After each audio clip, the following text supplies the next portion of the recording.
Hello दोस्तों। तो assistant registrar का जो 25 जून को पेपर था उसका हम देखेंगे आंसर की, जो लगभग दी हुई है। ये बी सेट है तो इस पे देखेंगे।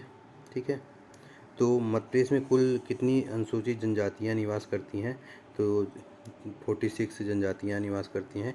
वैसे जनजातियाँ तो 43 हैं, लेकिन इसमें लगभग 46 को माना जाएगा। ठीक है ना। तो इसमें थोड़ा सा डाउट भी है। अब देखिए आयोग क्या मानता है। भारतीय रेलवे द्वारा भारतीय रेल स्टेशन विकास निगम लिमिटेड को पुनर्विकास के लिए कुल कितने स्टेशन आवंटित किए गए हैं? तो इसमें किए गए हैं 8। ठीक है ना। ये जो येलो से मार्क किया हुआ है तो वही सही आंसर है। मध्य प्रदेश का कौन सा जिला ओपियम अल्कलाइड्स प्रसंस्करण के लिए जाना जाता है? तो कौन सा जाना जाता है? नीमच जाना जाता है। ठीक है। नेक्स्ट देखते हैं, मध्य प्रदेश में मैग्नीज एस का कुल भंडार कितना है? तो 64.23 जो है कुल 2-3 मिलियन टन भंडार पाया जाता है मध्य प्रदेश में। मध्य प्रदेश में ग्रामीण दीनदयाल अंत्योदय योजना का मुख्य उद्देश्य क्या है? तो ग्रामीण क्षेत्रों में रोजगार का सृजन एवं निर्धनता का उन्मूलन करना जो है इसका उद्देश्य है दीनदयाल अंत्योदय योजना का। अंतर्राष्ट्रीय मुद्रा कोष के वर्तमान प्रबंध निदेशक कौन है? क्रिस्टलिना जॉर्जिएवा जो है इसके प्रबंध निदेशक हैं। भारत के 22वें विधि आयोग की अवधि होगी कितनी होगी? तो इसमें 3 और 4 दोनों मान सकता है या फिर 5 भी मान सकता है। ठीक है ना। क्योंकि देखिए 3 वर्ष के लिए विधि आयोग का गठन किया गया था और उसके बाद जब कोविड अभी लगा है तो 2021 में 1.5 ईयर के लिए इसे बढ़ा दिया गया है। तो कितना हो गया? 4.5 ईयर हो गया है। अब यह है थोड़ा डाउटफुल भी है कि इसमें देखिए आयोग क्या मानता है। ठीक है ना। 5 मानता है, 4 मानता है, 3 मानता है। नेक्स्ट देखते हैं, विश्व आर्थिक परिषद 2023 की वार्षिक बैठक कहाँ आयोजित की गई थी? तो कहाँ आयोजित की गई थी? दावोस में की गई थी। मध्य प्रदेश के छात्रों को गुणवत्तापूर्ण शिक्षा प्रदान करने के लिए मध्य प्रदेश सीएम राइज योजना को कब प्रारंभ किया गया?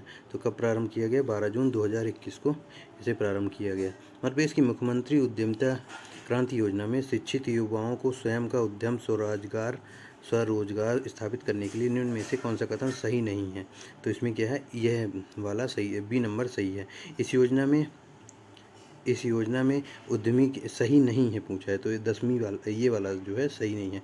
इस योजना में उद्यमी की न्यूनतम शिक्षा 10वीं उत्तीर्ण होनी चाहिए, जो कि अभी वर्तमान में 8th क्लास कर दी गई है। ठीक है ना। 8वीं पास कर दी गई है। नेक्स्ट देखते हैं, निम्नलिखित में से मध्य प्रदेश के किस विभाग से मुख्यमंत्री कल्याणी विवाह सहायता योजना संचालित होती है? तो यह किससे की होती है? कल्याणी विवाह क्या है? जो विधवा होती हैं तो उन्हें मध्य प्रदेश सरकार ने उन्हें कल्याणी नाम से संबोधित किया है। तो यह योजना किसके अंतर्गत चलाई जा रही है? सामाजिक न्याय एवं दिव्यांगजन सशक्तिकरण द्वारा। ठीक है। 1 टेराबाइट समतुल्य है तो 2 की पावर 40 बाइट से होता है इसका आंसर। ठीक है। मध्य प्रदेश के श्री मुनीश्वर चंद डाबर को 2023 में किस क्षेत्र में पद्मश्री सम्मानित किया गया है? तो किस क्षेत्र से किया गया है? चिकित्सा से है तो वह दवा से होगा। ठीक है ना। तो यह 20 रुपये में जबलपुर में दवा करते हैं तो इसके लिए यह जाने जाते हैं, इसलिए इन्हें पद्मश्री अवार्ड दिया गया है। फ्लेमिंग के दाएं हाथ का नियम किसके लिए है? तो चालक की गति की दिशा और चुंबकीय क्षेत्र की दिशा जो है दोनों के लिए दाएं हाथ का नियम है। ठीक है। नीति आयोग के कंपोजिट जल प्रबंधन सूचकांक 2017-18 में मध्य प्रदेश का क्या स्थान है? तो क्या स्थान है? 3। चैट जीपीटी में किस आर्टिफिशियल इंटेलिजेंस तकनीक का उपयोग होता है? तो ए एवं बी दोनों होगा। ठीक है। मध्य प्रदेश में के किस स्थान पर भोज समारोह आयोजित किया जाता है? तो किस स्थान पर किया जाता है? धार पर। रोबोटिक्स में आवश्यकता होती है तो यांत्रिक अभियांत्रिकी अनुप्रयोगों की, इलेक्ट्रॉनिक्स अनुप्रयोगों की, संगणक विज्ञान अनुप्रयोगों की, उपयुक्त सभी, तो तीनों की ये इसमें होती है। ठीक है। ध्यानचंद के द्वारा ओलंपिक खेल में कितने गोल किए गए थे? तो यह थोड़ा सा डाउटफुल भी है ना। तो हालांकि इसमें 201 माना जा रहा है तो 201 मानेंगे। बाकी अब देखिए आयोग की आंसर सीट आती है तो क्या होता है। तो राष्ट्रीय सूचना विज्ञान केंद्र की स्थापना NIC की स्थापना कब की गई थी? 1976 में की गई थी। निम्न में से कौन सा एक राज्य मिशन मोड प्रोजेक्ट है? तो कौन सा है, ट्रेजरी है। तो यह बाकी जो है बैंकिंग, पेंशन, ई ऑफिस जो है ये केंद्र के हैं, और ट्रेजरी जो है मध्य प्रदेश सरकार द्वारा आयोजित चलाया जा रहा है। कन्नौज के गुर्जर प्रतिहारों का मूल स्थान क्या है, तो उज्जैन और गुजरात जो है दो मूल स्थान हैं इसके, ठीक है ना। बर्ड भाई बिप को आविष्कृत किया था, तो सर टिम बर्नर्स ली ने इसे किया था। चंदेल शब्द का प्रयोग किस शिलालेख में हुआ है, तो ये थोड़ा सा डाउटफुल है, इसे अब देखते हैं आयोग क्या मानता है इसका आंसर, ठीक है ना। जो भी मानेगा उसे सही मानेंगे। प्रथम ब्राउज़र वेब ब्राउज़र कौन सा है, तो मोज़ाइक जो है प्रथम वेब ब्राउज़र है। मांडू के किले का निर्माण किस शासक ने करवाया था, होशंग शाह ने इसका निर्माण करवाया था। IRCTC वेबसाइट किस पोर्टल से संबंधित है, तो इसका B2C मान रहे हैं लोग, लेकिन मध्य प्रदेश आयोग का तो हमेशा का ये रहा है कि उपर्युक्त सभी वाले जो होगा आंसर उसे वह ज़रूर सही मानता है। तो अब देखते हैं कि क्या मानता है वह। छत्रसाल दशक के रचनाकार कौन है, तो कवि भूषण जो है छत्रसाल दशक के रचनाकार हैं। ई कॉमर्स का C2C कॉमर्स लागू होता है, A एवं B दोनों, ठीक है ना। जैन मंदिर दो कुंड कहाँ पर स्थित है, तो यह कहाँ पर स्थित है, भिंड में स्थित है, ठीक है। नेक्स्ट देखते हैं, the evolution of provincial finance in British India के लेखक कौन है, डॉक्टर B.R. अम्बेडकर जी हैं। मैकाल श्रेणी से संबंधित है, सतपुड़ा श्रेणी से संबंधित है। जोहिला नदी का उद्गम स्थल क्या है, मैकल है, ठीक है ना। कोरकू जनजाति वर्ष में कितनी बार जादुई शक्तियों एवं आत्माओं को बलि देकर प्रसन्न करते हैं, तो यह एक बार करते हैं, क्योंकि किसी भी जनजाति का त्यौहार तो एक ही बार मनाया जाता है। कोई भी त्यौहार जो होता है तो एक ही बार मनाया जाता है। तो ये कोरकू जनजाति जो होती है तो सुअर का बलि देती है, जो वही जनजाति है, तो वर्ष में सुअर का बलि देकर तो वह त्यौहार मनाती है। तो उसी से वह एक बार जो है आत्माओं का, जादुई शक्तियों एवं आत्माओं का प्रयोग करती है, ठीक है ना। जोहला नदी का उद्गम स्थल क्या है, माइकल श्रेणी है, ठीक है। मानधाता कार्य किस नदी से संबंधित है, नर्मदा से है। भील जनजाति का मुख्य व्यवसाय क्या है, कृषि है, ठीक है ना। पेपियर मैसे का कला का प्रमुख केंद्र है, उज्जैन है, ठीक है ना। पेपियर मैसे का ये बहुत विख्यात है, उज्जैन पेपियर मैसे का, ठीक है। मध्य प्रदेश में सर्वाधिक वर्षा परिवर्तनशील किस जिले में पाई जाती है, तो किस जिले में पाई जाती है, खरगोन में पाई जाती है। कौन आज़ाद हिंद फौज का हिस्सा थे, तो ये थोड़ा सा डाउटफुल है, ये अभी तक पढ़ने में नहीं आया है, तो इसमें देखते हैं आयोग क्या मानता है, ठीक है। बिजरी झगराखंड खान किस कोयला क्षेत्र से संबंधित है, जोहिला कोयला क्षेत्र से और सुहागपुर कोयला क्षेत्र से है ना। ये कहीं कहीं मिलता है, तो यह भी थोड़ा सा डाउटफुल है, तो यह अब देखेंगे आयोग क्या मानता है, ठीक है। सब आयोग का ही है, जो फाइनल आंसर की होती है ना आयोग की ही मानी जाएगी एकदम। अभी तो हम लोग एक्सपेक्टेड बता रहे हैं कि कौन सा क्या आंसर होगा। मैग्नीज के सर्वाधिक भंडार कहाँ पाए जाते हैं, बालाघाट छिंदवाड़ा में है, जो भारवेली का ये खान जो है वह है, वही है, ठीक है ना। मध्य प्रदेश में पंचायत राज एवं ग्राम स्वराज अधिनियम 1993 को राज्यपाल की सहमति कब प्राप्त हुई, 24 जनवरी 1994 को इसकी सहमति प्राप्त हुई। गांधी सागर बांध स्थित है, चंबल नदी पर स्थित है, ठीक है ना। मध्य प्रदेश में क्षमा प्रदान करने की शक्ति निम्नलिखित में से किसके पास होती है, तो क्षमा प्रदान की करने की शक्ति राज्यपाल के पास ही होती है, यह तो सबको पता है। एशिया का सबसे बड़ा सौर ऊर्जा केंद्र किस स्थान पर है, तो सौर ऊर्जा केंद्र जो है मध्य प्रदेश में एशिया का सबसे बड़ा जो है गुड़ में है, जो 750 मेगावाट का बनाया गया है अभी, है ना। तो वही है। अभी तो और बाकी जो है तो वो तो अभी सब कुछ कंस्ट्रक्शन में लगे हुए हैं, और यही जो बनकर तैयार हो चुका है। लोकसभा एवं विधानसभा परिनियम आदेश 2008 के अनुसार लोकसभा में मध्य प्रदेश राज्य से अनुसूचित जनजाति के लिए कितनी सीटें आरक्षित हैं, तो 6 सीटें आरक्षित हैं। एसी की पहली पेपर मिल मध्य प्रदेश के किस जिले में स्थापित की गई, तो बुरहानपुर जिले में स्थापित की गई। रानी अवंतीबाई योजना किस नदी पर बनाई गई है, तो नर्मदा नदी पर बनाई गई है। बघेलखंड में मुख्यतः कौन सी मिट्टी पाई जाती है, तो लाल पीली मिट्टी बघेलखंड में पाई जाती है। मध्य प्रदेश में कितने ग्राम न्यायालय काम कर रहे हैं, तो 89 ग्राम न्यायालय काम कर रहे हैं, ठीक है ना। विश्वविद्यालय के प्रशासनिक में अब ये खंडवा में देखते हैं, है ना। ये 50 क्वेश्चन हो गए एमपी के और करेंट और कंप्यूटर के, ठीक है ना। अभी अब देखते हैं खंडवा में जो है विश्वविद्यालय शिक्षा एवं प्रशासन के बारे में, ठीक है। विश्वविद्यालय के प्रशासनिक विंग के प्रमुख की स्थिति एक महत्वपूर्ण पद है, रजिस्ट्रार कुल सचिव जो होता है एक महत्वपूर्ण पद है, इसमें जो दिया हुआ है उसके हिसाब से, ठीक है। कुलपति के नियंत्रण के अधीन किसका कर्तव्य होगा कि विश्वविद्यालय की संपत्ति और निवेश जिसमें न्यास और दान संपत्ति शामिल है को धारण और प्रबंधित करे। तो इसका क्या होगा, रजिस्ट्रार या कुलसचिव होगा। ये थोड़ा सा डाउटफुल है, बाकी अब देखते हैं आयोग क्या देता है आंसर। विश्वविद्यालय की निधि और संपत्तियों के प्रबंधक कौन है, तो कौन है, वित्त अधिकारी होते हैं निधि और संपत्ति के। कुलसचिव के नियंत्रण अनुसार कुलसचिव के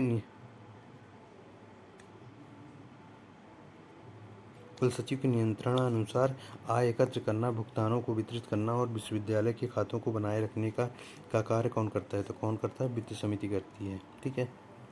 यूजीसी औपचारिक रूप से भारत में विश्वविद्यालय शिक्षा के मानकों के समन्वय, निर्धारण और रखरखाव के लिए संसद के एक अधिनियम के माध्यम से भारत सरकार के एक संवैधानिक निकाय के रूप में कब स्थापित किया गया था, तो कब स्थापित किया गया था, दिसंबर 1956 में किया गया था। 28 दिसंबर 1956 में इसका स्थापना हुई थी। ठीक है। ये कुल सचिव के नियंत्रण अनुसार आय एकत्र करना, भुगतानों को वितरित करना और विश्वविद्यालय के खातों को बनाए रखने का कार्य कौन करता है, कौन करता है, वित्त समिति करती है। नेक्स्ट देखते हैं। से कुलपति को सौंपे गए क्षेत्रों से उसके उत्तरदायित्वों को साझा करने की अपेक्षा की जाती है, तो सम कुलपति को की जाती है। नेक्स्ट देखते हैं। बजट के ढांचे के भीतर उनके निष्पादन की दृष्टि से विद्या परिषद के सही प्रस्तावों की जांच करने का कर्तव्य किसका है, तो कार्य परिषद का है। ठीक है। वित्तीय प्रबंधन का मुख्य उद्देश्य क्या है, लाभ एवं व्यवसाय की परिसंपत्तियों को बढ़ाना इसका कर्तव्य उद्देश्य है। विश्वविद्यालय के आय व्यय की समीक्षा करने का कर्तव्य किसका होता है, तो वित्त समिति का होता है। लचीला बजट संबंधित होता है ए एवं बी दोनों है, व्यय से और लागत से। ठीक है ना। एक परिनियम तैयार करते समय विश्वविद्यालय की सबसे अच्छी विधियाँ किसके द्वारा तैयार की जाएंगी, समन्वय समिति के द्वारा की जाएंगी। अर्धविकसित राष्ट्रों को सार्वजनिक ऋण लेने के लिए इनमें से किसका सहारा लेना पड़ता है, कर रोपण, अनिवार्य ऋण एवं मुद्रा प्रसार का। ठीक है। फर्म के वित्तीय स्रोतों के नियोजन एवं नियंत्रण से संबंधित प्रबंधकीय गतिविधि कहलाती है, वित्तीय प्रबंधन कहलाती है। निम्न में से सही कथन को चुनिए। अंकेक्षण का प्रारंभ लेखांकन के अंत से होता है, इसका आंसर सही है।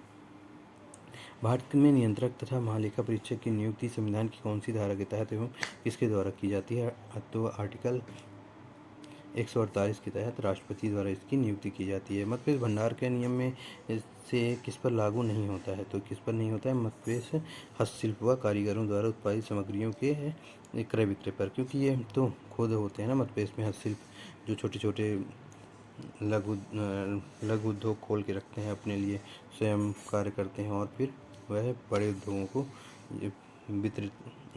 विक्रय करते हैं। तो जो छोटे छोटे लोग होते हैं वह इनका निर्माण करते हैं, हस्तशिल्प बनाते हैं। भारत में अंकेक्षण को लेखांकन से कब और किसके द्वारा पृथक किया गया, 1976 में केंद्र सरकार द्वारा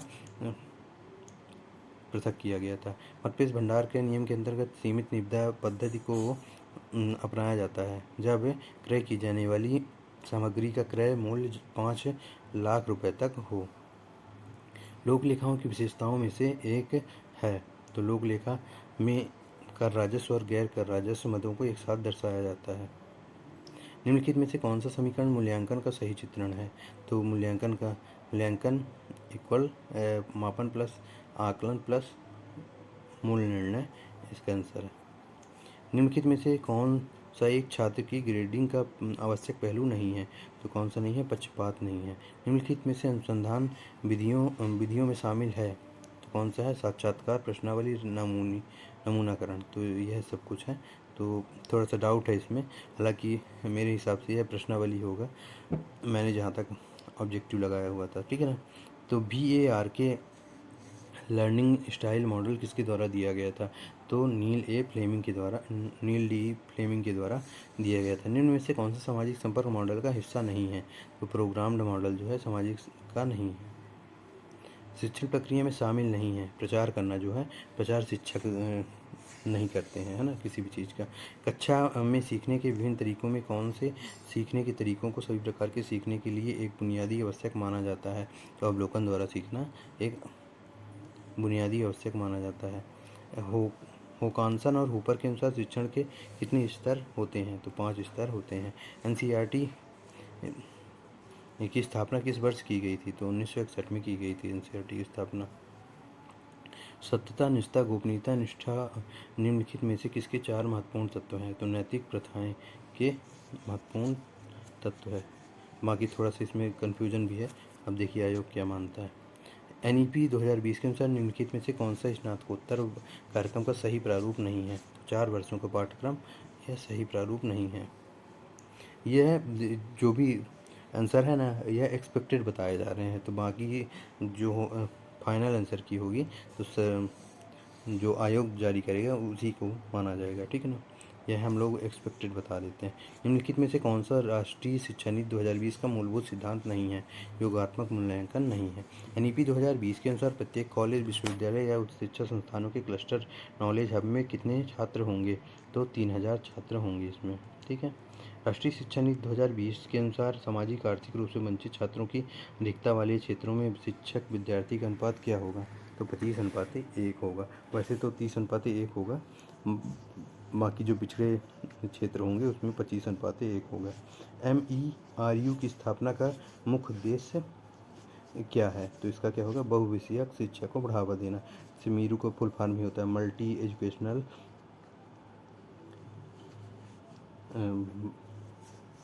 सॉरी थोड़ा सा इसको भूल रहा हूँ, देख लीजिएगा आप लोग। तो निम्नलिखित में से किस प्राचीन भारतीय साहित्यिक कृति ने अच्छी शिक्षा नीति को 64 कलाओं के ज्ञान के रूप में परिभाषित किया है, जिसे NEP 2020 वापस लाना चाहती है? तो क्या होगा? बाणभट्ट की कादम्बरी, यह सही होगा। NEP के अनुसार किस अंतराल पर NCFSE दस्तावेज की समीक्षा एवं अद्यतन किया जाएगा? तो प्रत्येक 5 से 10 वर्षों में किया जाएगा, ठीक है। NEP के अनुसार किस विषय विशेष में 4 वर्षीय स्नातक की डिग्री प्राप्त करने वाले विद्यार्थी के लिए BEd का कौन सा कार्यक्रम सुनिश्चित किया गया है? तो कितना किया गया है? 1 वर्ष किया गया है, ठीक है। मध्य प्रवेश तथा शुल्क विनियामक समिति का सभापति कौन नहीं हो सकता है? तो राज्य सरकार के उप सचिव स्तर का अधिकारी जो होता है नहीं हो सकता है।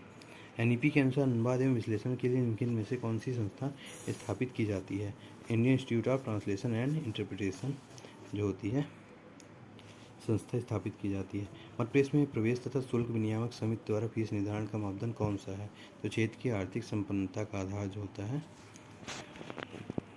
आधार है, ठीक है। निम्नलिखित में से कौन सी एजेंसी विश्वविद्यालयों में प्रवेश के लिए उच्च गुणवत्तापूर्ण सामान्य योग्यता परीक्षा आयोजित करने के लिए जिम्मेदार होगी? तो राष्ट्रीय परीक्षण एजेंसी जो होगी जिम्मेदार होगी। मध्य प्रदेश में एक निजी विश्वविद्यालय का कुलाधिपति का प्रमुख कौन होता है? तो कुलाधिपति जो होता है प्रमुख होता है। बाकी इसमें भी थोड़ा सा डाउटफुल है, देखिए कौन आयोग क्या मानता है, ठीक है। नेक्स्ट देखते हैं। मध्य प्रदेश के निजी विश्वविद्यालय के प्रथम परिनियम किसके द्वारा बनाए जाते हैं? विश्वविद्यालय के शासी निकाय द्वारा बनाए जाते हैं। मध्य प्रदेश में राज्य अल्पसंख्यक आयोग का कोई सदस्य या अध्यक्ष किसे संबोधित करते हुए स्वहस्ताक्षरित लेख द्वारा पद को त्याग सकेगा? तो राज्य सरकार को देकर वह त्याग सकेगा अपना पद। राज्य मानवाधिकार आयोग के सदस्यों को कौन नियुक्त करता है? तो कौन नियुक्त करता है? राज्यपाल करता है। मध्य प्रदेश राज्य अनुसूचित जनजाति आयोग के शासकीय सदस्य कितने वर्ष की अवधि के लिए नियुक्त होते हैं? कितने वर्ष के लिए होते हैं? 3 वर्ष के लिए। राज्य मानवाधिकार आयोग के अध्यक्ष की नियुक्ति की अधिकतम आयु सीमा कितनी है? तो 70 वर्ष होती है, ठीक है ना। मध्य प्रदेश राज्य अनुसूचित जनजाति आयोग का सदस्य निम्न में से कौन होता है? तो आयुक्त जनजाति विकास मध्य प्रदेश होता है। मध्य प्रदेश शासन में राज्य स्तरीय पिछड़ा वर्ग आयोग का गठन भारत के उच्चतम न्यायालय द्वारा वर्ष 1990 में किस केस से संबंधित दिए गए निर्देश के पालन में किया गया था? तो इंदिरा साहनी बनाम भारत संघ में किया गया था। निम्नलिखित में से कौन सा उन्नत भारत अभियान के प्राथमिक लक्ष्यों में से एक नहीं है? तो ग्राम विकास कार्यों में परिवर्तनकारी बदलाव को प्रारंभ करना इसके लक्ष्य में नहीं है। निम्नलिखित में से कौन सा कथन राष्ट्रीय मूल्यांकन एवं प्रत्ययन परिषद के बारे में सही है? तो कौन सा होगा? तीसरा और चौथा होगा। इसका मुख्यालय इंदौर में है, यह गलत है। इसका मुख्यालय बेंगलुरु में है। इसका देश भर में इसके क्षेत्रीय कार्यालय हैं, जबकि इसके क्षेत्रीय कार्यालय कहीं नहीं है, ठीक है ना। तीसरा और चौथा सही है। यह एक स्वायत्त संस्था है। इसे उच्च शिक्षा संस्थानों का आकलन करने और मान्यता देने की जिम्मेदारी सौंपी गई है। यह न्यायिक है, ठीक है ना। NAACK है। निम्नलिखित में से कौन सी जिम्मेदारी डिपार्टमेंट ऑफ साइंस एवं टेक्नोलॉजी की नहीं है? तो उच्च शिक्षा संस्थानों में विज्ञान एवं प्रौद्योगिकी की विशेषज्ञों की नियुक्ति करना इसका कार्य नहीं है। बाकी इसमें भी थोड़ा सा डाउटफुल है, देखते हैं आयोग क्या मानता है। ठीक है ना। निम्न इनमें से कौन सा स्वयं का सिद्धांत नहीं है? तो पारदर्शिता जो है स्वयं का सिद्धांत नहीं है। तो स्वयं क्या है? शिक्षा को बढ़ावा देने के लिए एक ऑनलाइन पोर्टल बनाया गया है, जिससे शिक्षक छात्रों को ऑनलाइन शिक्षा दे पाएंगे। कोविड के समय में यह बनाया गया था। पंडित दीनदयाल मदन मोहन मालवीय राष्ट्रीय शिक्षक और शिक्षण मिशन की शुरुआत कब हुई? तो दिसंबर 2014 में हुई थी इसकी। निम्नलिखित में से कौन सा विकल्प यूनेस्को द्वारा सुझाए गए शिक्षा के स्तंभों को इंगित करता है? तो उपर्युक्त सभी जो है तो इंगित करता है। नेक्स्ट देखते हैं, निम्नलिखित में से किसकी एनआईसी में महत्वपूर्ण भूमिका नहीं है? तो किसकी नहीं है? खेल प्रशासन की नहीं है। ठीक है, खेल प्रशासन की नहीं है। अब देखते हैं इसका आंसर भी थोड़ा सा डाउटफुल है। अब देखते हैं सरकार क्या मानता है।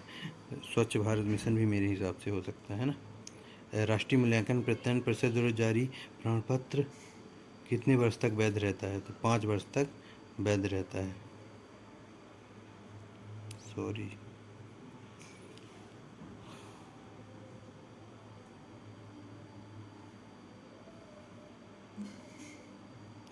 नेक्स्ट देखते हैं, 2003 में शुरू हुई NPTEL का निम्नलिखित में से कौन सा पूर्ण रूप है?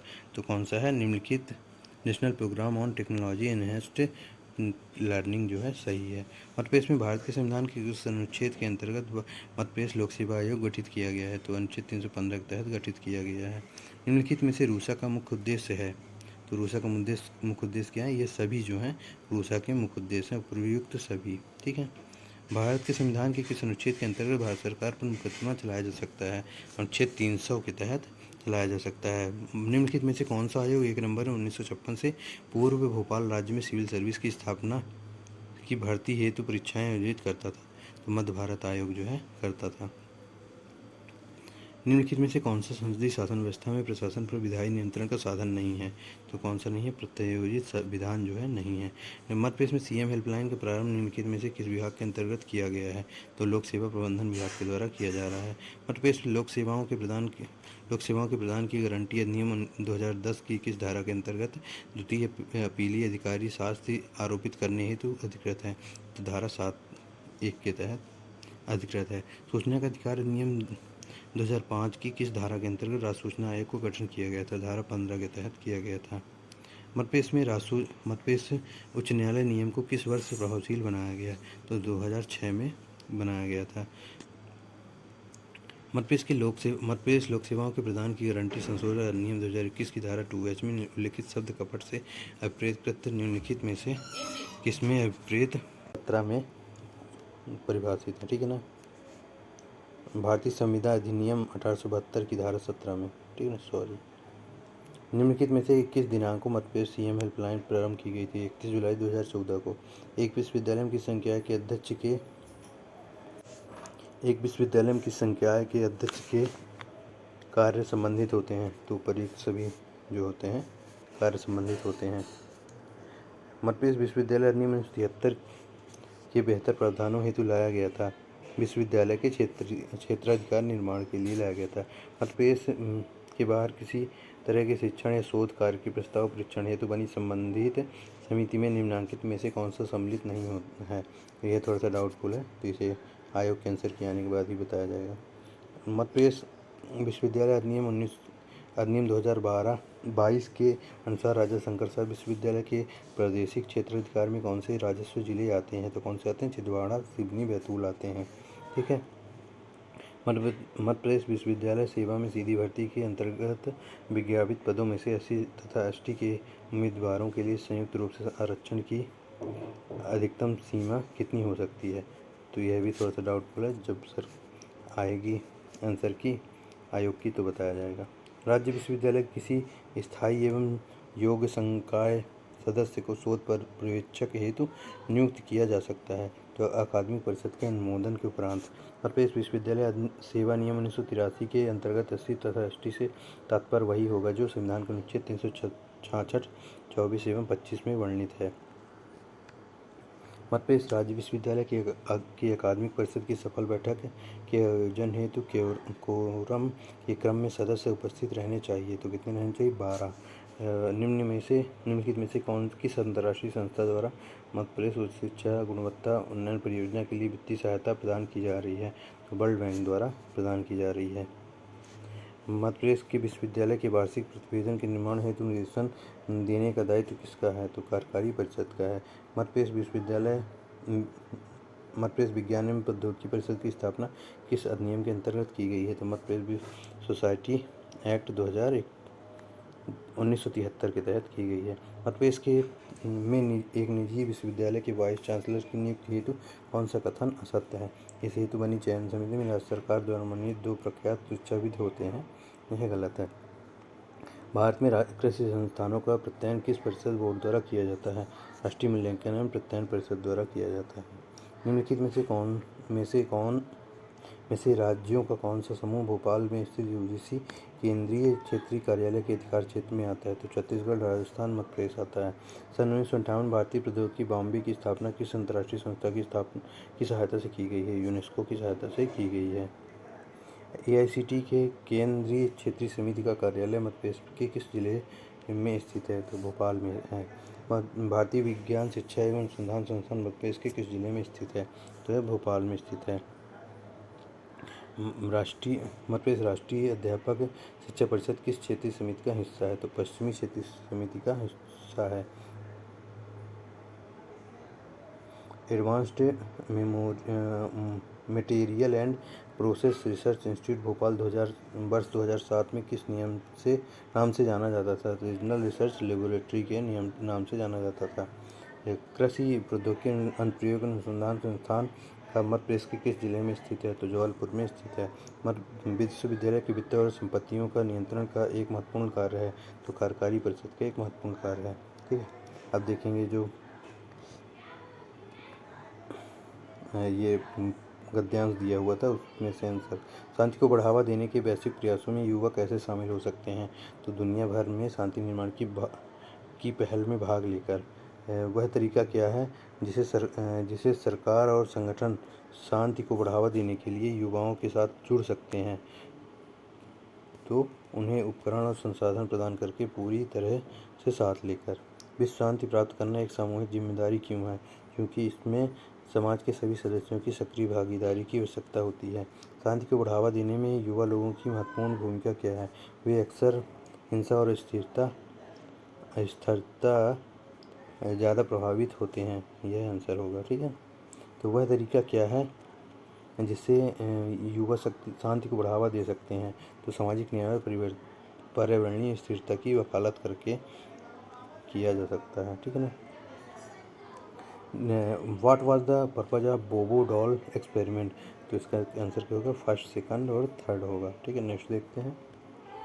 Who had developed social learning theory? तो अल्बर्ट बंडूरा जो है की थी। What is the correct sequence of the stage of social learning theory? तो इसमें फर्स्ट और थर्ड जो है एक ही दिया हुआ है। फर्स्ट और थर्ड ऑब्जर्वेशन। तो इसका सेकंड, फर्स्ट और फोर्थ जो है एक ही दिया हुआ है, आंसर दिया हुआ है। ठीक है ना, तो कोई भी मान सकता है दो में से। Which one of the following theories states that children learn by observing and imitating others behaviour? तो इसका क्या होगा? इसका डाउटफुल है थोड़ा सा, तो जब आंसर किया जाएगा तो बताएंगे। Albert Bandura Bobo doll experiment was conducted to demonstrate observational learning. ठीक है ना, तो यह समाप्त होता है। Thank you. चैनल को लाइक शेयर एंड सब्सक्राइब जरूर करें।